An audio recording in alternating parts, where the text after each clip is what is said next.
السلام علیکم پیارے دوستو، زلفی نالج لینڈ میں خوش آمدید۔ سلطان صلاح الدین ایوبی رحمۃ اللہ علیہ ایک ہی شکست نے صلیبیوں کے ہوش و حواس اڑا دیے تھے۔ دوسری طرف مسلمانوں کی مسرت کا یہ عالم تھا کہ عربی کے بڑے بڑے شاعروں نے سلطان عماد الدین کی شان میں طویل قصیدے لکھے تھے۔ علماء اور مشائخ نے سلطان کو محافظ اسلام اور مجاہد کبیر کے القاب سے یاد کیا۔ اس کے ساتھ ہی خلیفہ بغداد کا فرمان جاری ہوا کہ عماد الدین زنگی کا نام خطبات میں شامل کیا جائے۔ ایڈسیا کی فتح کے بعد سلطان عماد الدین زنگی نصرت و فتح کا پرچم اڑاتا ہوا دریائے فرات کے مشرقی علاقے کی طرف بڑھا اور کئی شہر فتح کر ڈالے۔ ان میں سروج کا مشہور قلعہ بھی شامل تھا۔ وہ 541 ہجری کی ایک سیاہ رات تھی جب سلطان عماد الدین زنگی نے قلعہ جابر کا محاصرہ کر لیا تھا اور وہ اپنے خیمے میں گہری نیند سویا ہوا تھا۔ پہرے پر ایک مسلح غلام کھڑا تھا۔ جب رات آدھی سے زیادہ بیت گئی اور ہر طرف سناٹا پھیل گیا تو وہ غلام دبے قدموں اپنے آقا کے خیمے میں داخل ہوا اور سلطان کے سرہانے جا کر کھڑا ہو گیا۔ شمع کی مدھم روشنی میں غلام کی نظریں سلطان کے چہرے پر مرکوز تھیں۔ ویڈیو پسند آنے کی صورت میں ویڈیو کو لائک کریں، چینل کو سبسکرائب کریں اور بیل آئیکن کو ضرور کلک کر دیں تاکہ ہماری نئی آنے والی ویڈیوز کا نوٹیفیکیشن آپ کو مل سکے۔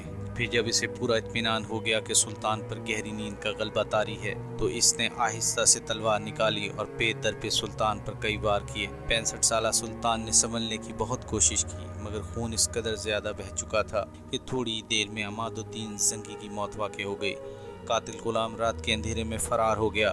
لوگوں کا خیال ہے کہ قلعہ جابر کے حاکم نے زر کثیر دے کر سلطان کے غلام کو خرید لیا تھا، لیکن حقیقت یہ ہے کہ عماد الدین زنگی کا وہ غلام اپنے عقیدے کے اعتبار سے باطنی تھا اور حسن بن صبا کا پیروکار۔ اگرچہ شیطان حسن بن صبا کو مرے ہوئے کافی عرصہ گزر چکا تھا مگر اس کے فدائین دنیا بھر میں پھیلے ہوئے تھے اور مسلمانوں کی صفوں میں شامل ہو کر اسلام کو شدید نقصان پہنچا رہے تھے۔ سلطان عماد الدین زنگی کی شہادت کی خبر مسلمانوں پر برق بن کر گری۔ محافظ اسلام اور مجاہد کبیر کی شہادت نے پوری ملت اسلامیہ کو سوگوار بنا دیا تھا۔ دوسری طرف عیسائی دنیا میں جشن کا سماں تھا۔ صلیبیوں کی اکثریت شراب پی کر رقص کر رہی تھی۔ تمام گرجوں میں خصوصی عبادتوں کے بعد کہا جا رہا تھا خداوند نے 2 سال کے اندر ہی مسلمانوں سے ایڈسیا کی شکست کا انتقام لے لیا۔ یروشلم نے اپنے درباریوں سے خطاب کرتے ہوئے کہا، یہ مقدس باپ اور بیٹے کا قہر ہے جو مسلمانوں پر نازل ہوا ہے۔ اب وہ زندگی بھر صلیبی ریاستوں پر پوری نظر ڈالنے کی ہمت نہیں کریں گے۔ سلطان عماد الدین زنگی بڑا وجی اور پرشکوہ انسان تھا۔ بڑے سے بڑا بہادر بھی اس سے آنکھ ملا کر بات نہیں کر سکتا تھا۔ وہ عابد و زاہد بھی تھا اور منصف و عادل بھی، رحم دل بھی تھا اور فیاض و سخی بھی۔ وہ سربلندی اسلام کے لیے زندہ رہا اور اسی مقصد کی تکمیل کے لیے اپنی جان بھی نذر کر دی۔ سلطان عماد الدین زنگی کا مشہور قول ہے، میں ریشم کے نرم بستر سے گھوڑے کی پشت کو، دلکش راگ سے جنگ کے شور کو اور زہرہ جبینوں کے میٹھے سروں سے ہتھیاروں کی چھنکار کو زیادہ پسند کرتا ہوں۔ جب سلطان عماد الدین زنگی کی شہادت کی خبر موصل پہنچی تو پورے شہر پر کسی ماتم کدے کا گمان ہونے لگا۔ لوگ روتے ہوئے اپنے گھروں سے شاہراہوں پر نکل آئے۔ وہ سلطان کی دریا دلی اور رعایا پروری کا ذکر کر کر کے زاروں قطار رو رہے تھے۔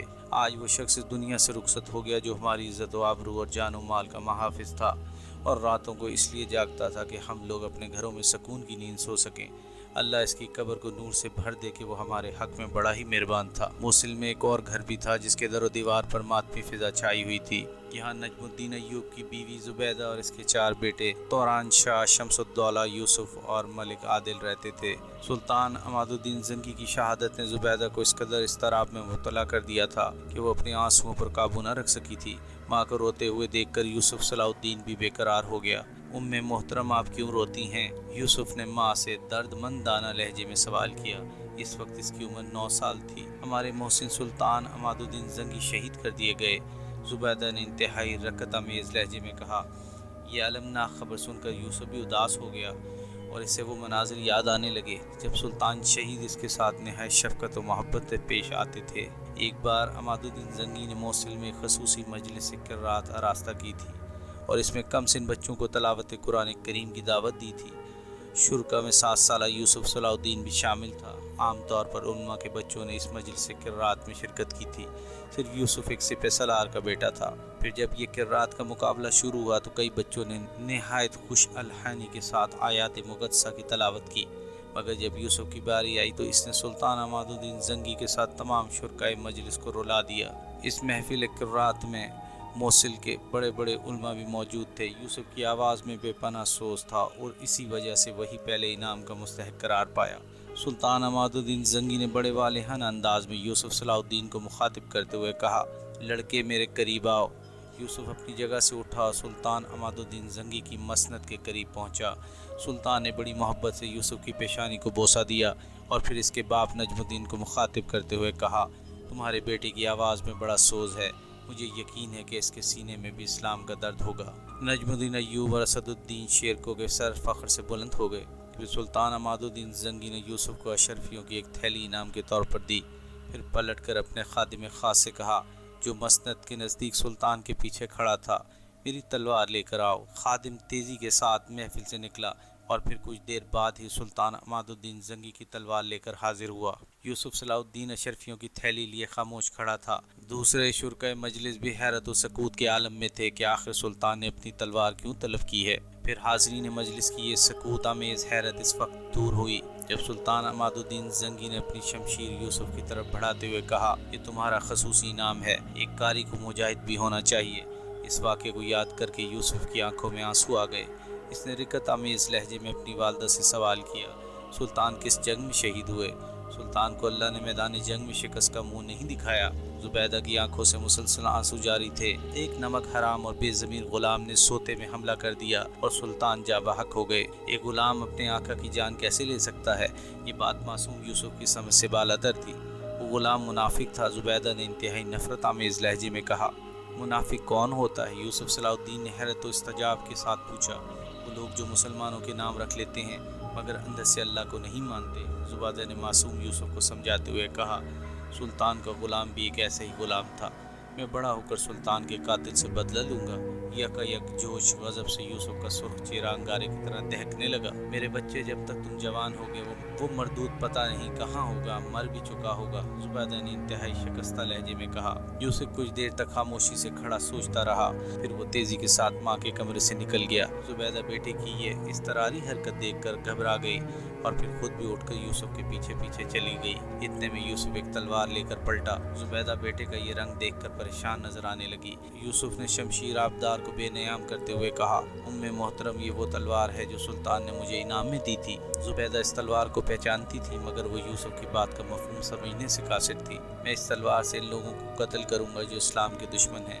نرم و نازک جسم والا یوسف اس وقت ایک چٹان کی طرح نظر آ رہا تھا۔ یہ میرا اللہ سے وعدہ ہے کہ میں منافقوں کو نہیں چھوڑوں گا۔ پھر جب سلطان عماد الدین زنگی کی تدفین کے بعد نجم الدین ایوب اور اسد الدین شیرکو موصل واپس آئے تو ایک بار پھر گھر کی فضا سوگوار ہو گئی۔ نجم الدین ایوب رو رو کر اپنے آقا کے احسانات شمار کر رہا تھا۔ پھر اس نے ایک آہ سرد کھینچ کر کہا، مجھے زندگی بھر اس کا افسوس رہے گا کہ میں آخری وقت میں اپنے آقا کے لیے کچھ نہ کر سکا۔ میرا خیمہ سلطان کے خیمے سے بہت دور تھا۔ اسد الدین شیرکو کی آنکھوں میں بھی آنسو تھے۔ میں نے بھی سلطان کو بارہا سمجھایا تھا کہ وہ اس وقت حالت جنگ میں ہیں، اس لیے انہیں کسی ایک فرد پر بھروسہ کرنے کے بجائے مکمل حفاظتی دستہ قائم کرنا چاہیے۔ اسد الدین شیرکو نے اداس لہجے میں کہا، کاش سلطان نے میرا مشورہ قبول کر لیا ہوتا تو یہ المناک واقعہ رونما نہ ہوتا اور ملت اسلامیہ ایک عظیم مجاہد سے محروم نہ ہوتی۔ بہت دیر تک اسی قسم کی گفتگو ہوتی رہی۔ زبیدہ بھی اپنے محسن کے غم میں پورے خلوص و دیانت کے ساتھ شریک تھی اور اس کی آنکھیں بھی اشک برسا رہی تھیں۔ یوسف بھی اس واقعے سے بہت زیادہ متاثر تھا اور اس کے معصوم ذہن میں یہ بات اچھی طرح نقش ہو گئی تھی کہ دنیا میں اسلام کے بے شمار دشمن موجود ہیں۔ چند روز تک موصل و شام کی فضا سوگوار رہی۔ بغداد میں عباسی خلیفہ مقتدی نے بھی سلطان عماد الدین زنگی کا سوگ منایا۔ تمام مسجدوں اور مدرسوں میں سلطان شہید کے لیے اجتماعی دعائیں کی گئیں۔ غریب اور محتاج لوگوں میں صدقات اور کپڑے تقسیم کیے گئے۔ سلطان عماد الدین کے 4 بیٹے تھے، سیف الدین غازی، نور الدین محمود، قطب الدین مودود اور نصر الدین امیر امیران۔ زنگی خاندان کے دشمن اس بات کا انتظار کر رہے تھے کہ حصول اقتدار کے لیے چاروں بھائیوں میں تلواریں کھنچ جائیں، پھر خون کے دریا بہیں گے اور اس طرح ہمیشہ کے لیے عماد الدین زنگی کے وارثوں کا خاتمہ ہو جائے گا۔ اس تماشے کے منتظرین میں جولسن ثانی اور ہزاروں عیسائی بھی شامل تھے جنہوں نے اٹسیا کے مارکے میں سلطان عماد الدین زنگی کے ہاتھوں شکست کھائی تھی، مگر بدخواہوں کی شدید خواہش کے باوجود یہ خورنگ تماشا نہ ہو سکا اور اللہ نے اس سنگین گھڑی کو سلامتی کے ساتھ ٹال دیا۔ اقتدار کی منتقلی کا مسئلہ بحسن خوبی حل ہو گیا۔ زنگی کے سب سے بڑے بیٹے سیف الدین غازی کے حصے میں موصل کا علاقہ آیا اور دوسرے بیٹے نور الدین محمود زنگی نے شام میں اقتدار سنبھال لیا۔ عیسائی دنیا جس نے سلطان عماد الدین زنگی کی شہادت پر رقص و شراب کے ساتھ جشن منایا تھا، سلطنت کی اس تقسیم پر بہت زیادہ خوش نظر آ رہی تھی۔ صلیبیوں کے خیال میں زنگی کی فوجی طاقت دو حصوں میں بٹ گئی تھی، جو عیسائیوں کے لیے انتہائی نیک شگون تھا۔ اس صورتحال سے فائدہ اٹھاتے ہوئے آرمینیا کے عیسائی باشندوں نے ایک نئی چال چلی۔ ان لوگوں نے اپنے ایک معتمد شخص کو بڑی رازداری کے ساتھ انطاکیہ بھیجا۔ ایڈسیا کا حکمراں جولسن ثانی فرار ہو کر انطاکیہ چلا گیا تھا۔ جولسن ثانی نے آرمینیا کے معزز باشندوں کی طرف سے بھیجا ہوا خط پورے انہماک کے ساتھ پڑھا، جس میں واضح طور پر لکھا گیا تھا: عظیم جولسن کو معلوم ہونا چاہیے کہ خونخوار عماد الدین زنگی کی سلطنت دو حصوں میں تقسیم ہو چکی ہے۔ زنگی کے دونوں بیٹے اپنے باپ کی طرح جنگجو اور مرد میدان نہیں ہیں۔ مزید یہ کہ ابھی دونوں بھائی اپنے اپنے انداز میں حکومت کے انتظامات مضبوط کرنے میں مصروف ہیں۔ مقدس باپ اور بیٹے نے صلیب کی سربلندی کے لیے ہمیں ایک اور سنہری موقع فراہم کیا ہے۔ اس سے پہلے کہ زنگی سلطنت میں استحکام پیدا ہو، اب بلا تاخیر مسلمانوں سے ایڈسیا کی شکست کا انتقام لے کر اہل صلیب کے دلوں کو قرار اور عیسائیت کو سرخ رو ہونے کا موقع فراہم کریں۔ آرمینیا کے معززین کا خط پڑھ کر جولسن ثانی کے ہونٹوں پر ایک فتنہ گر اور عیار مسکراہٹ ابھر آئی۔ پھر اس نے وہ خط انطاکیہ کے حاکم ڈیمورا کی طرف بڑھا دیا، جو اپنے مذہبی تعصب میں شاہ یروشلم گاڈفرے اور جولسن ثانی سے کسی طرح بھی کم نہیں تھا۔ ڈیمور نے آرمینیا کے باشندوں کی طرف سے بھیجے جانے والے دعوت نامے کے ایک ایک حرف کو بہت غور سے پڑھا اور ایڈسیا کے شکست خوردہ حکمراں کی طرح سوالیہ نظروں سے دیکھتے ہوئے بولا: عظیم جولسن کے کیا ارادے ہیں؟ جولسن ثانی نے اس موقع کو غنیمت جانا اور ڈیمورا کے مذہبی جذبات کو بھڑکاتے ہوئے انتہائی جذباتی لہجے میں بولا: اس کے سوا میری زندگی کا کوئی مقصد نہیں کہ میں صلیب کے نام پر قتل ہو جاؤں یا پھر اپنے عظیم پیغمبر کی طرح صلیب پر چڑھا دیا جاؤں۔ یہ کہتے کہتے جولسن ثانی بہت زیادہ غمزدہ نظر آنے لگا تھا اور اس کی آنکھوں سے ہلکی ہلکی نمی جھلکنے لگی تھی۔ انطاکیہ کا حاکم ڈیمورا جولسن کی باتوں سے بہت زیادہ متاثر ہوا۔ میں اس سلسلے میں آپ کی کیا مدد کر سکتا ہوں؟ شکست خوردہ جولسن کے دل میں حکمرانی کا جذبہ بڑی شدت کے ساتھ دوبارہ کروٹیں لینے لگا تھا۔ ڈیمورا کو جذباتی پا کر اس نے بڑی عیاری کے ساتھ ایک اور چال چلی: کچھ سپاہی تو میرے ساتھ ہیں، مگر ان کی تعداد ایک بڑی جنگ کے لیے کافی نہیں۔ اگر حاکم انطاکیہ اپنی کچھ فوج عنایت کر دیں تو میں دوبارہ ایڈسیا کے قلعے پر صلیبی پرچم لہرا سکتا ہوں۔ کچھ مذہبی جذبات کا اشتعال اور کچھ جولسن ثانی سحر انگیز تقریر کا اثر۔ ڈیمورا فوراً راضی ہو گیا اور پھر بڑی رازداری کے ساتھ ایڈسیا پر حملے کی منصوبہ سازی ہونے لگی۔ سلطان عماد الدین زنگی کی سلطنت دو بھائیوں میں تقسیم ہونے کے بعد نجم الدین ایوب اپنے بیوی بچوں کو لے کر موصل سے شام چلا گیا، جو سلطان نور الدین زنگی کے حصے میں آیا تھا۔ نجم الدین ایوب کو سلطان عماد الدین زنگی مرحوم کے دونوں بیٹوں سیف الدین غازی اور نور الدین محمود سے محبت تھی، مگر وہ سلطان نور الدین محمود زنگی سے خاص عقیدت رکھتا تھا اور اس کی ایک ہی وجہ تھی کہ وہ سلطان نور الدین زنگی اپنے بڑے بھائی کے مقابلے میں زیادہ پاک باز نوجوان تھا۔ سلطان نور الدین زنگی نے بھی نجم الدین ایوب کی شاندار پذیرائی کی اور اسے اپنی افواج کا سالار بنا دیا۔ اس کے ساتھ ہی سلطان نے اس وقت کے مشہور عالم ابن ارسون کو قاضی کے عہدے پر فائز کر دیا اور انہیں یہ ذمہ داری بھی سونپ دی کہ شام کے بڑے بڑے شہروں میں درس گاہیں قائم کریں تاکہ مسلمانوں میں تعلیم عام ہو۔ ابن ارسون کے قاضی ہونے کا سب سے بڑا فائدہ یوسف صلاح الدین کو پہنچا۔ اس وقت یوسف کی عمر 10 سال کی تھی۔ اگرچہ اپنے والد نجم الدین کے اصرار پر اس نے گھڑ سواری، تیر اندازی اور شمشیر زنی کی تربیت حاصل کرنی شروع کر دی تھی، لیکن حقیقتاً اس کا دل کتابوں کی طرف مائل تھا۔ وہ اپنا بیشتر وقت قاضی ابن ارسون کی خدمت میں گزارتا تھا اور ان کی تقریریں بہت غور سے سنتا تھا۔ ابھی سلطان نور الدین زنگی اپنی سلطنت کے استحکام میں مصروف تھا کہ شعبہ جاسوسی کے نگراں ارکم نے سلطان کو ایک پریشان کن اطلاع دیتے ہوئے کہا: ایڈسیا کی آزادی خطرے میں ہے۔ بھگوڑا جولسن ثانی دوبارہ حملے کی تیاری کر رہا ہے۔ سلطان نور الدین زنگی نے بڑی حیرت سے یہ خبر سنی۔ ہماری اطلاع کے مطابق بابا مرحوم و مغفور نے جولسن کی کمر ہمیشہ کے لیے توڑ دی تھی، پھر وہ اپاہج انسان ایڈسیا پر یلغار کس طرح کر سکتا ہے؟ صلیبیوں نے اسے نئی بیساکھیاں دی ہیں۔ ارکم نے وضاحت کرتے ہوئے کہا: انطاکیہ کا حاکم ڈیمورا اس کی پشت پر ہے۔ مزید یہ کہ آرمینیا کے عیسائی باشندوں نے بھی جولسن کو مالی مدد دینے کا وعدہ کیا ہے۔ سلطان نور الدین زنگی نے فوراً اپنے سالار نجم الدین ایوب اور اس کے چھوٹے بھائی اسد الدین شیرکو کو خلوت میں طلب کر لیا۔ پھر دونوں بھائیوں نے سلطان کو ایک ہی مشورہ دیا کہ بلا تاخیر ارسیہ کی طرف پیش قدمی کی جائے تاکہ سلطان مرحوم کی اس تاریخ ساز فتح کو برقرار رکھا جائے۔ سلطان نور الدین زنگی اپنا لشکر لے کر قہرناک آندھی کی رفتار سے ایڈسیا کی طرف بڑھے۔ اس سے پہلے نومبر 1146 میں جولسن ثانی نے ایڈسیا پر آدھی رات کے وقت شب خون مارا اور گہری نیند میں ڈوبے ہوئے ترکمان پہرے داروں کو قتل کر کے شہر پر قبضہ کر لیا۔ اس کے بعد عیسائی حکمراں اور اس کے فوجیوں نے اپنے جسموں سے انسانیت کی قبائیں اتار کر وحشی درندوں کی کھالیں پہن لی۔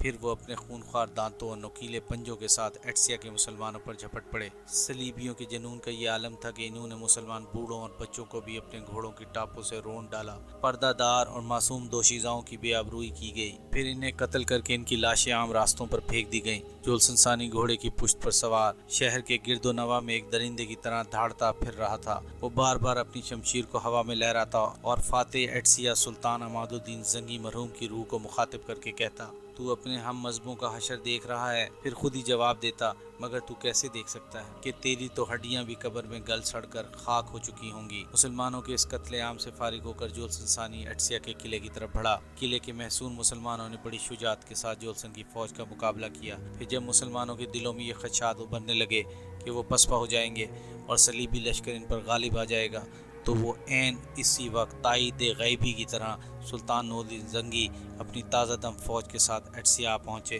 یہ ایک آفت ناگہانی تھی جسے دیکھ کر جولسن ثانی بدحواس ہو گیا۔ اس کی پشت پر سلطان نور الدین زنگی کا لشکر تھا اور مقابل قلعہ ایڈسیا کے محافظ سپاہی، گویا صلیبی لشکر چکی کے دو پارٹوں کے درمیان تھا۔ پھر تھوڑی دیر میں جنگ کا نقشہ بدل گیا۔ مجاہدین اسلام کے نیزے سے صلیبی سپاہیوں کی ہڈیاں توڑ کر سینوں کے پار ہونے لگے اور ان کے سر پکی ہوئی فصل کی طرح کٹ کر زمین پر گرنے لگے۔ جولسن ثانی بڑی مشکل سے جان بچا کر بھاگا۔ اس کے ساتھ بچے کھچے عیسائی سپاہی تھے جن کی تعداد بہت مختصر تھی۔ جولسن کے فرار کا منظر دیکھ کر سلطان نور الدین زنگی نے نہایت غضبناک لہجے میں اپنے سپاہیوں کو حکم دیا: اس درندے کا وہاں تک تعاقب کرو کہ اللہ کی وسیع و عریض زمین تنگ ہو جائے اور اس کے لیے کوئی جائے امان باقی نہ رہے۔ اگر وہ تمہاری شمشیروں کی زد میں آ جائے تو اسے قتل مت کرنا۔ میری آنکھیں اسے گرفتاری کی حالت میں دیکھ کر زیادہ روشن ہوں گی اور میرے بے قرار دل کو زیادہ اطمینان حاصل ہوگا۔ اپنے سلطان کا حکم سن کر مجاہدین اسلام عقابوں کی طرح اپنے شکار پر جھپٹے اور دریائے فرات تک صلیبی لشکر کا تعاقب کیا۔ انجام کار ایک معمولی مزاحمت کے بعد عیسائی سپاہیوں نے ہتھیار ڈال دیے اور جولسن ثانی زندہ گرفتار ہوا۔ ایپیسوڈ 6 اختتام پذیر ہوئی۔